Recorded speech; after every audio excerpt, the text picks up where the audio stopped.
Okay, we have here a very long sentence.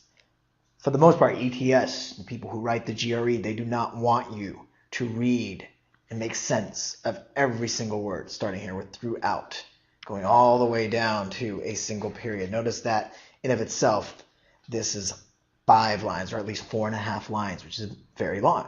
So what do they want you to do? Well, in the previous video, we learned about breaking down a sentence. That is often very important. However, what's equally important is to know when to get rid of the extra words, what I call verbiage. So it's a good word to know. Verbiage. What are we going to do with verbiage, the extra words? We're going to get rid of the verbiage.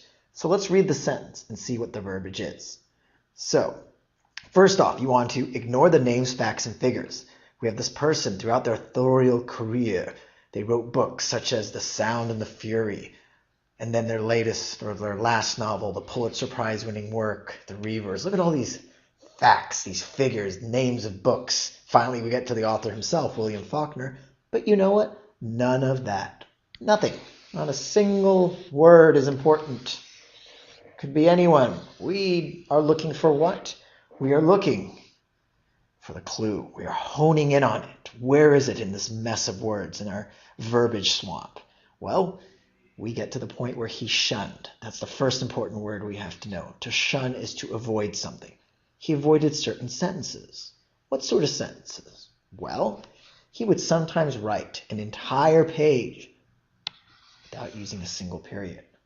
Really? Those are some pretty long sentences. Imagine no period, just one long sentence going on with the entire page. Maybe you have a lot of semicolons, but no full stop. So we know that he likes to use very long sentences, but the word in the blank is not long because of the word shunned. He did not avoid long sentences. He avoided short sentences. Notice I am putting in my own word and then matching that word with the answer choices. Which word means short? Well, the very first word, if something is concise, it is to the point. That definitely means short.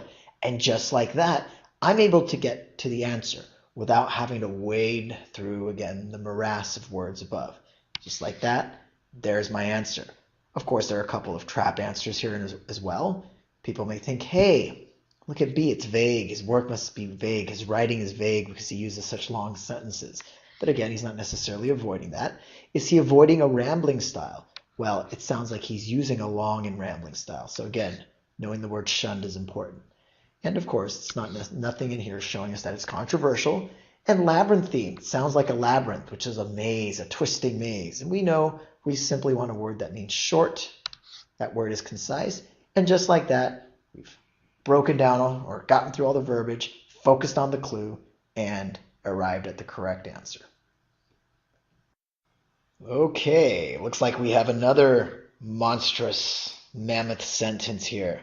This one, wow, looks like it's going all the way up to 5 lines.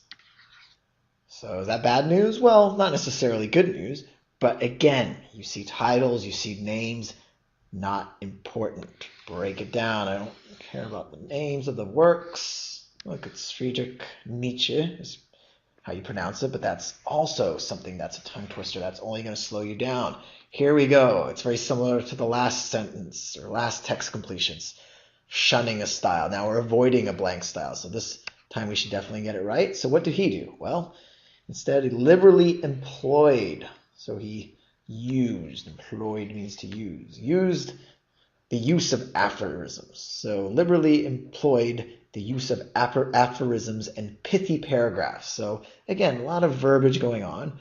We just have to know what do any of these words mean. So if you don't know aphorisms or pithy, it could be a little bit difficult, or could it? That's why don't despair. You want to read the entire sentence. A style whose origins can be traced. Again, we're talking about the style. What is the style? Its origins can be traced to ancient texts. So what sort of style would he avoid then if he's copying an ancient style? Well, he would avoid a modern style. So again, we honed in on the clue. We broke down the sentence. We didn't really need too much breaking down here. We found more of the clues, but it was where were the clues? We could have got hung up with the aphorism, or could have been hung up with pithy words you maybe don't know. But we found words we did know. And then we were able to come up with our own word, which is modern, and then we'll match this word with the answer choices. So terse, if something is terse, it's straight to the point. We want modern, so that's gone. Now there's controversial. If something is controversial, well, it upsets a lot of people. Not the same as modern. What about contemporary? Because something is contemporary, it's of this time, it's modern. And just like that, you have the right answer. Of course, unknown and proper neither mean modern. However, this is still a very difficult text completion because of the verbiage. For instance, aphorisms are short sayings. Well, what if you had stopped right there and said, hey, short sayings, so therefore we need a word that means short sayings. Oh, it must be terse. But again, he avoided this style and instead liberally used these short things. So he's not necessarily avoiding a terse style. He's using a terse style. But that's not what the sentence is testing. It's testing the idea of ancient text. So again, always read the entire sentence. Try to come up with your own words based on what you know. If you can't always come up with your words, you can sometimes match the clue. Here we see the word ancient, and therefore it's avoiding a certain style that would be the opposite of ancient. So we get contemporary.